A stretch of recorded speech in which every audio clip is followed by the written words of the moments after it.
Olá, a paz de Jesus. Que essa paz de Jesus esteja com você em seu coração, em tua casa, com tua família e que todos os lugares onde você for, onde você estiver, que as pessoas possam sentir em você essa paz de Jesus, amém? Que bom podemos estarmos juntos novamente para falarmos das coisas de Deus. Se você tem acompanhado a playlist que nós estamos trabalhando sobre as duas testemunhas de Apocalipse e percebendo o trabalho da primeira testemunha, que foi apresentar o Messias, e agora estamos trabalhando o trabalho da segunda testemunha, que será anunciar a volta do Messias, ou seja, a vinda gloriosa de Jesus. Você deve ter percebido que os trabalhos evangélicos do precursor de Cristo, essa segunda testemunha, estão intimamente relacionados com, digamos assim, a investida última das forças do mal. Ou seja, o anticristo vai aparecer no mundo. O povo de Israel, enganados pelo falso profeta, vai aceitar aqueles que nós reconhecemos como o filho da perdição, o anticristo, como o Messias que eles estavam aguardando, por não terem aceitado Jesus como o Messias que estava escrito nas Sagradas Escrituras, ou seja, que os profetas anunciaram que viria. Então, em que momento agora nós estamos de toda essa revelação de Deus? E eu gostaria de, neste vídeo, falar um pouco de uma forma geral de tudo que está acontecendo. Por quê? Porque os próximos vídeos vão tratar de coisas bem específicas.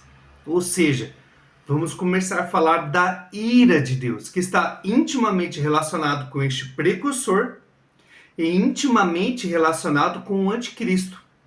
E tudo que vai envolver essa trama. Compreende? Para que a gente possa entender como que as coisas vão chegar nesse jeito, eu preparei hoje uma passagem para que a gente compreenda como que Deus tem trabalhado a palavra de salvação. Veja, primeiro, desde lá de trás, qual era o sonho de Deus? Você tem que ter bem isso em sua mente e em seu coração. O sonho de Deus era a igreja. Era a igreja que deveria fazer com que Jesus se manifestasse ao mundo. No plano original de Deus, quando Deus criou o mundo, ele colocou Adão e Eva, os nossos primeiros pais, como guardiões do paraíso, como os senhores deste mundo. Tudo isso era para que o mundo fosse preparado, as pessoas estivessem preparadas para a manifestação do Filho de Deus. E isso não ia se dar da forma como aconteceu, ia se dar de uma outra forma. Mas por que não aconteceu dessa outra forma? Porque o pecado entrou no mundo. Então, Jesus, que deveria vir como um Deus onipotente, na sua plena glória, ele teve que fazer uma opção de sacrifício. Por quê? Porque o mundo passando para as mãos do maligno, ele exigiu a morte de Deus. É igual quando nós estamos com muita raiva, né? A gente olha para a pessoa e a gente fala assim, tomara que você morra. Ou às vezes a gente diz assim, quer que você vá para o inferno. Não é assim. Quando nós estamos possuídos de raiva, nós falamos essas coisas para outras pessoas. Não é assim? E o maligno, aquele anjo querubim possuído de raiva contra Deus, exigiu de Deus, para a nossa salvação, a morte do Filho único. Você entende o porquê que Jesus teve que se manifestar na humildade, estar sujeito à lei, estar sujeito às condições humanas, estar sujeito a tudo aquilo que nós vivenciamos na nossa realidade, na carne. Jesus esteve sujeito a todas essas coisas. E aí, o que acontece? Deus manda Jesus e resgata, através do seu sacrifício na cruz, a nossa vida das mãos do maligno. Só que o mundo continua sobre o poder dele. E por isso Jesus terá que vir uma segunda vez para tomar o mundo das mãos do maligno e instaurar o reino dele. Essa instauração do reino dele já era para ter acontecido se o pecado não tivesse entrado no mundo. Percebe isso? Só que tem um detalhe. Se Israel tivesse aceitado Jesus como um Messias, hoje Israel era para ser a igreja. Consegue entender isso? Por quê? Porque, veja, Jesus foi enviado para as ovelhas perdidas do povo de Israel. Só que Jesus, ele deixou bem claro que a luz veio ao mundo, mas as pessoas preferiram mais as trevas do que a luz. Então quer dizer o quê? Que o povo de Deus, aquele povo que o Senhor veio formando desde que tirou os hebreus da escravidão do Egito, que começou lá com Abraão, quando ele chama Abraão da terra de Ur e começa a trabalhar ali com Abraão, aquilo lá era a formação do povo. E aí, com os descendentes de Abraão, o povo acaba indo para a terra do Egito. E depois Moisés tira este povo anos mais tarde da escravidão, do jugo que o faraó tinha colocado sobre o povo de Deus lá no Egito. Então os hebreus saem lá da escravidão do Egito e vão partir rumo à terra prometida, uma terra que corre leite e mel. Então o que acontece? Deus foi formando uma nação santa, um povo santo. Para quê? Para que essa manifestação do Messias acontecesse, para que o pecado do mundo fosse tirado. Ou seja, Jesus ia ser aquele cordeiro. Por isso que muitas vezes a gente vê na Bíblia essa imagem do cordeiro, do sacrifício, principalmente ali na figura de Abraão, quando vai sacrificar Isaac. Ali, nós todos estamos representados na pessoa de Isaac. E Abraão vai sacrificar. Só que na hora deste sacrifício, nós, o pecado de nossos primeiros pais subsiste em cada um de nós. Quem tira esse pecado? É o Cordeiro de Deus. Por isso que, de repente, o anjo segura a mão de Abraão e mostra ali um cordeiro preso num espinheiro. E aí, quando vem a primeira testemunha de Apocalipse, João Batista, ele aponta para Jesus e fala: esse é o Cordeiro de Deus que tira o pecado do mundo. E agora, depois de Jesus ter nos tomado da mão do maligno, agora vai tomar o mundo das mãos do maligno. Só que neste processo todo que nós estamos falando aqui, Israel não aceitou o Messias. Não aceitou. E o que aconteceu? Deus acaba fazendo com que os pagãos, ou seja, aquelas pessoas que não eram do povo eleito, do povo de Israel, se tornaram povo de Deus. Se Israel tivesse aceitado o Messias, era Israel que sairia pelo mundo convertendo as pessoas para a fé no Senhor.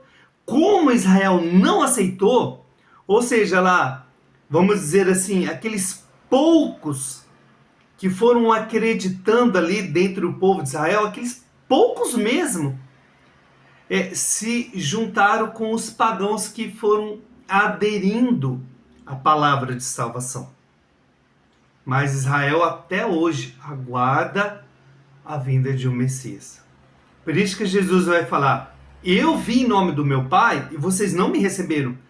Mas se um outro vier no seu próprio nome, esse vocês vão receber. Esse é aquele que nós chamamos de o anticristo. O Messias que vai chegar para Israel não é o Redentor, não é enviado por Deus. É o enviado do maligno. Então, como Israel não se tornou a igreja de Deus, que era o sonho de Deus desde o início, por quê? Por que, cabeça, que o sonho de Deus era a igreja? Porque você vê que no Antigo Testamento, através de Moisés, Deus faz uma aliança com o povo. Quando a gente fala de aliança, eu tenho a minha aqui, ó. O que nós estamos falando? De um casamento. Ou seja, o povo de Israel, o povo escolhido, era a noiva de Deus, a esposa de Deus. Só que essa esposa, vamos dizer assim, tá? Se prostituiu com outros que não eram o Deus verdadeiro. Então, através de Jesus, Deus faz uma nova aliança. Ou seja, a primeira, entre aspas, já nós vamos entender isso, a primeira esposa, o povo de Israel, foi abandonado. Então Deus se casa com uma nova esposa. Perceba isso. Porque no Apocalipse a gente vai ver a seguinte expressão: eis as núpcias do Cordeiro. Ou seja, quando a igreja estiver glorificada. Então, você conseguiu perceber que nós estamos numa nova aliança, que agora há um novo povo de Deus formado por aqueles que não eram o povo de Deus, ou seja, os pagãos? Porque eu não nasci dentro do povo de Israel, eu não sou um descendente judeu. Eu não faço parte do povo de Israel, eu faço parte dos pagãos. Só que na misericórdia de Deus, nós que não éramos do povo escolhido, fomos chamados a ser filhos de Deus. Mas o cabeça então significa o quê? Que Deus abandonou por completo o povo de Israel? Não. E é dentro da leitura que eu gostaria de fazer para vocês hoje, que vai fazer com que nós tenhamos esse entendimento para que nós possamos trabalhar para os trabalhos evangélicos do novo precursor, da segunda testemunha, sobre este momento que virá a ira de Deus. Por isso eu quero deixar muito claro toda esta situação da revelação de Deus para que nós possamos entender o que vai acontecer no mundo. Então eu quero convidar vocês a pegar a palavra de Deus na carta aos Romanos, carta do nosso amigo Paulo aos Romanos, no capítulo 9. Nós vamos começar ali do versículo 19, que vai nos dizer assim: então me dirás, por que ainda se queixa? Quem pode resistir à sua vontade, ou seja, à vontade de Deus? Mas quem és tu, ó homem, para pedir contas a Deus? Porventura, o vaso de barro diz ao oleiro: por que me fizeste assim? Ou será que o oleiro não pode fazer do mesmo barro um vaso de uso nobre e um vaso de uso vulgar?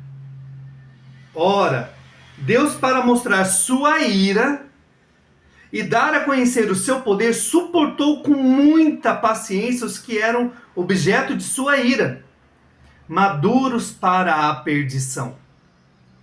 Deus quis mostrar assim a riqueza da glória com os que eram objeto de misericórdia, preparados para a glória.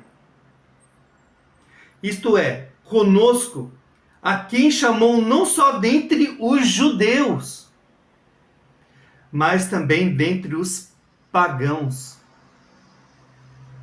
Como diz Oséias: chamarei meu povo a quem não era meu povo, e chamarei amada a quem não era amada. E acontecerá que no mesmo lugar onde lhe foi dito: vós sois meu povo, ali serão chamados filhos do Deus vivo.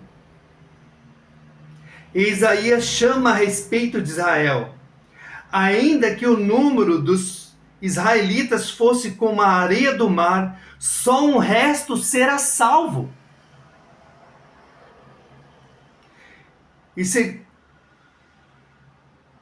Porque o Senhor executará sua palavra sobre a terra e o fará em breve.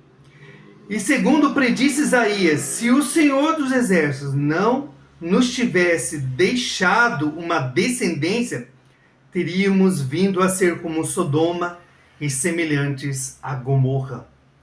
Palavra do Senhor, graças a Deus por esta palavra. Veja, para quem não conhece a história do profeta Oséias, Deus pediu para que o profeta se casasse com uma prostituta. E aí o que acontece? Ele tem filhos que é a não meu povo e a não amada. O que está querendo dizer toda essa história? Nós tínhamos o povo de Deus que recusou Jesus como Messias. Então eles se tornaram o não meu povo. Mas nós tínhamos um povo que não esperava o Messias, que eram os pagãos, os gentios. Mas que aí Deus chama eles na sua misericórdia para se tornarem o seu povo, para que sejam chamados de filhos do Deus vivo. Então o que acontece? Deus, apesar de toda, digamos assim, traição que durante toda a história o povo de Israel teve com Deus, quebrando seus mandamentos, se voltando para outros deuses, se desviando dos caminhos que o Senhor tinha planejado para o povo de Israel, perseguiram os profetas de Deus, mataram. Tem até uma parábola de Jesus que o dono lá da vinha começa a mandar os empregados lá para vinha, eles começam a matar, porque eles queriam a vinha. E aí falou, agora eu vou mandar meu filho, eles vão respeitar. E eles pegam e matam o filho. Aí diz assim, o que o dono da vinha fará quando vier? Vai matar esses caras. Quem são esses caras? É o povo de Israel. E o que é a vinha? A vinha é o mundo. O povo de Israel deveria preparar este mundo para a chegada do filho. O que eles fizeram quando o herdeiro do pai chegou? Mataram. Mas aí que está a beleza da coisa. Na sua misericórdia, mesmo no final, Deus, através do precursor, vai chamar, como diz aqui o profeta Isaías, vou ler novamente, que algumas pessoas parecem que têm um pouco de dificuldade de entender isso. Isaías clama a respeito de Israel. Ainda que o número dos israelitas fosse como a areia do mar, só um resto será salvo. Que resto é esse? Lembra que nós trabalhamos os 144 mil? Esse 144 mil é um número simbólico. Por Deus do céu, não leve este número como um número exato, como algumas pessoas às vezes fazem essa reflexão totalmente equivocada. No céu, quando São João chega lá no céu, essa revelação que o Apocalipse teve, ele vê 24 anciões. Quem são os 24 anciões? São 12 representando o Antigo Testamento e 12 representando o Novo Testamento. Esses 12 que representam o Antigo Testamento são das 12 tribos de Israel. Quando vai falar dos 144 mil, eles são um número múltiplo do 12. Ou seja, para dizer a totalidade daqueles judeus, daquele povo de Israel que será salvo, resgatado pelo Senhor. Mas, apesar de, no decorrer da história, uns e outros judeus terem acreditado que Jesus é o Senhor, o povo de Israel, a nação, não acreditou ainda. Mas, no fim dos tempos, quando eles virem aqueles que eles achavam que era o Messias deles, os trair, os perseguir, eles vão entender que aqueles que eles crucificaram no passado era, na verdade, o Messias que eles estavam esperando. Então, humilhados na carne, mas dignos das misericórdias de Deus, o Pai das misericórdias, este precursor vai resgatar o resto do povo lá no fim dos tempos, lá nos últimos dias, mas resgatar para a salvação. Então, este grupo dos judeus, que é chamado 144 mil, que os profetas chamaram de o resto de Israel, vai se juntar com a igreja. E eles formarão um só povo. Aqueles que serão salvos. Aqueles que estão debaixo do senhorio de Jesus. Então, nós refletimos no vídeo anterior que quando essa segunda testemunha de Apocalipse aparece, que é chamado de o anjo que sobe do lado do Oriente, ou dependendo da tradução bíblica que você tiver, do lado de onde nasce o sol, essa segunda testemunha vai crismar, vai consagrar o resto do povo de Israel. E este povo, lá naqueles dias, o resto de Israel, essa nação, aceitará Jesus como Senhor. Por isso que depois São João vai falar, viu uma grande multidão que não tinha como contar. Porque todos eles, o resto de Israel, a nação de Israel que se converteu nos últimos dias, se tornará a igreja. E aí sim vai acontecer as núpcias do Cordeiro. Percebe que eu estou colocando tudo isso para que você compreenda como que a misericórdia de Deus está agindo e em que momento nós estamos no mundo. Eu preciso que você acorde para a realidade. Qual é a realidade? Os dias estão findando. A volta de Jesus está muito próxima. Na história do mundo, nós já estamos na sexta-feira. Lembra que na história do mundo, toda a história está dentro do período de uma semana? Começou no domingo e vai terminar no sábado? Nós estamos na sexta-feira. Jesus vai voltar para inaugurar o sábado. Ou seja, é o fim da sexta-feira e início do sábado. O sábado é o reino de Cristo. Então, já não há tempo para a gente ficar perdendo tempo. A conversão é urgente. Tenha uma vida de comunhão com Jesus. Entregue-se inteiramente ao Senhor. Coloque-se debaixo do senhorio de Jesus. Busque o perdão dos seus pecados. Busque a igreja. Para que a gente possa formar um único povo, fortes no Espírito Santo, para que Jesus traga-nos para o milênio, traga-nos para o seu reino. E assim, quando terminar esse tempo do reino de Cristo no mundo, se inaugure um novo domingo, a nova criação. E a gente entre para o reino eterno. O reino que, desde a criação do mundo, o Senhor nos preparou. Amém? Que essas palavras possam trazer fé ao seu coração. Deus abençoe e até a próxima, se Deus quiser.